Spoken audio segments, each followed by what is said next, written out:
Selamat datang di Ansen Film dan mari kita bahas tentang akhir dari Loki Season 1. Apa artinya bagi MCU dan twist ending yang luar biasa. Jadi saya akan membahas tentang beberapa hal yang saya bahas dalam video Easter egg, tapi saya akan mencoba untuk tidak tumpang tindih. Pertama, Jonathan Majors muncul sebagai He Who Remains, pencipta rahasia dari TVA, setelah diumumkan bahwa dia akan memainkan Kang the Conqueror di Ant-Man and the Wasp 3. Mungkin ini semacam goofball, gila. Kang hanyalah satu variasi dari Kang yang kita lihat di Quantumania, akan lebih buruk. Gambaran singkat tentang Kang.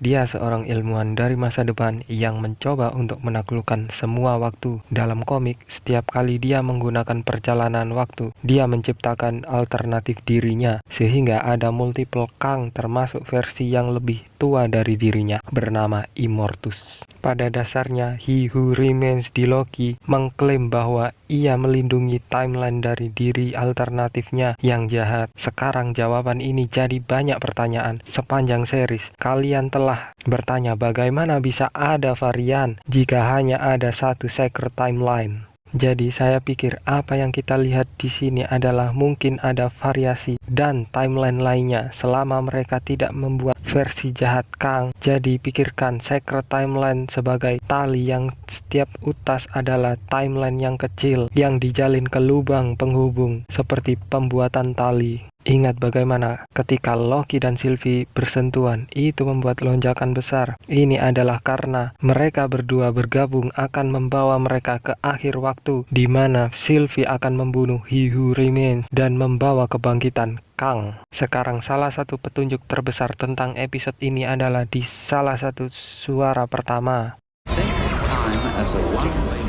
We think of time as a one-way motion. Ini adalah kutipan seorang filsuf, Alan Watts. Jadi untuk benar-benar menyelami akhir ini dan apa artinya bagi MCU dan apa arti secara filosofis, saya harus berbicara tentang ide-ide determinisme dan kuasalitas. Jadi baris ini berasal dari kuliah Time yang disebut Alan Watts dan cara perubahannya di mana dia berpendapat bahwa persepsi kita tentang waktu cacat. Dia mengatakan bahwa kita melihat peristiwa seperti kita sedang menonton seekor ular merangkak melewati pagar dan kita hanya dapat melihat satu bagian kecil dari ular pada suatu waktu. Karena kita melihat kepalanya terlebih dahulu, kita dapat berasumsi bahwa kepala menciptakan ekor seperti yang kita asumsikan bahwa masa lalu menciptakan kehadiran. Watts berpendapat bahwa semua peristiwa hanyalah bagian dari peristiwa yang sama. Itu semua terjadi sekaligus seperti air yang berputar di pusaran air. Begitulah TVA dan He Who Remains melihat waktu hanya sebagai satu peristiwa besar yang terjadi tepat di depan mereka semua sekaligus. Sekarang ini juga dilambangkan dengan piringan datar yang menampilkan peristiwa di masa lalu yang juga merupakan metafora untuk teori lingkaran datar pada dasarnya, dan makhluk dimensi keempat akan melihat waktu sebagai lingkaran datar di roll film dan tidak seperti strip film itu sendiri. Ini adalah apa yang membuat akhir dari series ini begitu menarik. Sylvie dan Loki masuk ke menara percaya bahwa mereka telah lolos dari struktur sacred timeline. Kemudian He Who Remains memberitahu mereka ini bermuara pada gagasan determinisme bahwa semua peristiwa memiliki hasil yang telah ditentukan dan tidak berurutan. Pada kenyataannya, ketidakpercayaan Sylvie terhadap Loki yang sebenarnya berasal dari sini. Sylvie! Yang juga menimbulkan pertanyaan, apakah Sylvie bertindak atas kehendaknya sendiri atau apakah dia didorong ke arah ini? Berbicara tentang filosofis ini, karena itu adalah kunci untuk memahami akhir dari Loki. Ada dua pandangan yang bertentangan dari alam semesta.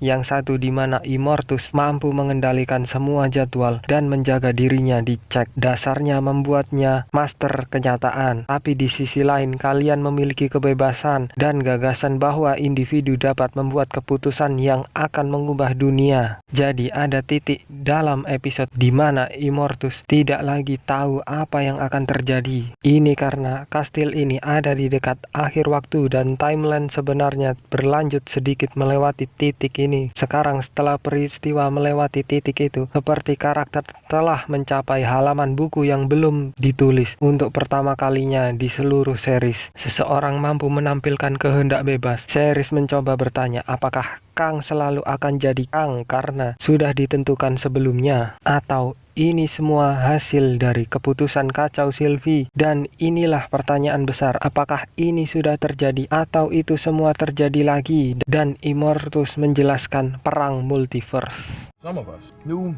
worlds meant only one thing, new lands to be conquered. The peace between realities erupted into all-out war, each variant fighting to preserve their universe and annihilate the others. Dan akhir dari perang itu adalah dia menang menciptakan TVA dan TVA mengatur Sylvie di jalan untuk membunuh Timekeeper yang menghasilkan Kang berkuasa, yang menghasilkan perang multiverse, dan begitulah seterusnya, atau seperti yang dikatakan Immortus. Start another multiversal war and I just end up right back here anyways. Cerita Loki dalam mitologi Nordik dan di MCU didefinisikan oleh time loop. Ingat, dalam kata-kata terakhir Immortus, ini sangat menyiratkan bahwa dia telah melalui ini sebelumnya. Jumlah Sylvie yang tak terbatas telah membunuhnya berkali-kali karena mereka semua terperangkap dalam lingkaran.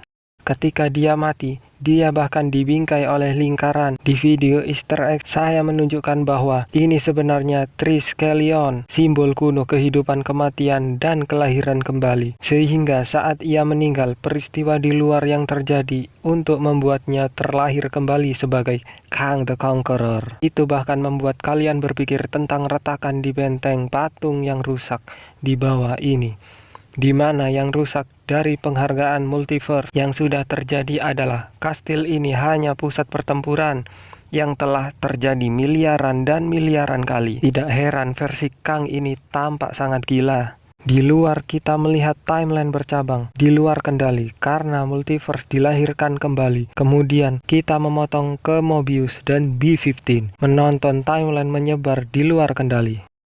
No turning back now. Who said anything about turning back? Pilihan kata yang sangat menarik karena berputar kembali itu menyiratkan memutar kembali waktu atau menulis ulang peristiwa yang sebenarnya akan terjadi. Loki muncul kembali di ruang pemutaran, membawa lingkaran penuh ke episode pertama ketika dia mengalami terobosan emosional. Di beberapa titik saat dia di sini kehilangan Sylvie dan merasa kasihan pada dirinya sendiri, kenyataan sebenarnya sedang ditulis ulang di sekeliling. Ketika dia menemukan Mobius dan B50, mereka kebingungan. Sekarang ini menarik untuk satu hal, B15 secara khusus mengatakan berarti TVA tahu bahwa mereka bekerja untuk Kang dan Kang sendiri, tetapi juga Kang ingin timeline bercabang. Mungkin karena saat bercabang itu menciptakan realitas baru baginya untuk menaklukkan timeline bercabang. Ini juga akan membuat Kang baru yang mirip dengan Dewan Kang dari komik, dan salah satu cabang ini akan membuat Immortus yang akan mengakhiri Multiverse War, membuat TVA, dan akan memulai semua ini lagi. Sekarang kita juga tahu mengapa Loki dan Sylvie bersentuhan adalah Nexus Event yang mengkhawatirkan. Ternyata mereka berdua menciptakan kebangkitan Kang, The Ultimate Nexus Event. Lalu Mobius mengatakan, What are you talking about? Who are you? What's your name? sekarang Mobius bahkan tidak mengenalinya sebagai varian dari Loki. Sekarang ini bisa jadi karena dalam realitas baru ini Loki tidak pernah ada. Tetapi saya pikir kemungkinan besar ini karena Loki tidak lagi menjadi masalah. Kang ingin timeline bercabang yang dia inginkan beberapa realitas untuk memerintah. Jadi Loki sebenarnya membantu mencapai tujuan ini sekarang. Banyak dari kalian mungkin bertanya, mengapa MCU tiba-tiba mengubah aturan pemutaran timeline tidak seperti Back to the Future. Tapi inilah artinya, di Endgame ditetapkan bahwa perjalanan waktu tidak mengubah masa lalu kalian. Itu hanya menciptakan timeline bercabang. Berarti bahwa kamu tidak akan pernah bisa membuat dirimu tidak ada lagi seperti Marty McFly. Sekarang jika itu benar, lalu mengapa TVA berubah untuk menunjukkan patung Kang, bukannya timekeeper ya? Ya, satu penjelasan adalah bahwa Loki bisa saja berakhir di realitas alternatif, tetapi saya tidak berpikir demikian. Alasan ini telah berubah adalah bahwa penguasa TVA sudah mati. Dia memerintah sepanjang waktu dari tempat di mana satu timeline dipertahankan, dan begitu dia mati, itu menciptakan kekosongan kekuasaan. Dan versi baru ini, Kang the Conqueror masuk untuk mengisi kekosongan. Ini juga bisa menjelaskan kemana Ravonna pergi. Kehendak bebas yang dia maksud bukanlah konsep, itu adalah seseorang. Ingat sebelumnya Miss Minute memberitahunya. I know, but he thinks this'll be more useful. Who? Jadi pasti ada sesuatu yang lain yang terjadi di sini. Saya pikir beberapa versi alternatif dari Kang telah menarik benang di belakang Miss Minute selama ini. Sekarang di Ant-Man and the Wasp di Quantum Realm, saya melihat sekilas kota kecil dalam gelembung di sini yang terlihat sangat mirip dengan kotanya Kang Chronopolis di komik. Jadi mungkin versi Kang yang paling jahat telah bersembunyi di Quantum Realm, tempat yang mungkin TVA tidak bisa jangkau karena ada di luar waktu, dan Ravonna yang merupakan kekasih Kang di komik telah pergi untuk menemuinya. Jadi apa artinya ini bagi masa depan MCU dengan villain jahat yang mengendalikan sepanjang waktu dengan Ravonna Renslayer di sisinya? Mari kita lihat Alfred Molina dikonfirmasi bahwa dia ada di Spider-Man No Way Home sebagai Dr. Octopus. Ada juga rumor aktor Spider-Man lain yang muncul di film. Itu artinya multiverse itu dibuat di sini akan tumpah ke film itu, dan kemudian Doctor Strange Multiverse of Madness, sehingga multiverse datang ke MCU, yang mungkin berarti bahwa multiverse of war lain akan datang. Bagian dari siklus yang saya sebutkan sebelumnya di Multiverse of War bisa berarti adaptasi dari komik Secret War terbaru, di mana berbagai karakter Marvel dari beberapa realitas ditempatkan di planet yang sama dan bertempur habis-habisan. Sekarang ini juga bisa memberi kita kesempatan untuk memperkenalkan karakter Fox X-Men ke MCU seperti Deadpool, Wolverine, atau bahkan pahlawan animasi seperti yang spektakuler Spider-Ham. Tapi itu hanya pikiranku tentang endingnya. Beritahu saya pikiran dan teori kalian di kolom komentar di bawah. Dan jika ini pertama kalinya kalian di sini, jangan lupa subscribe Hansen Film.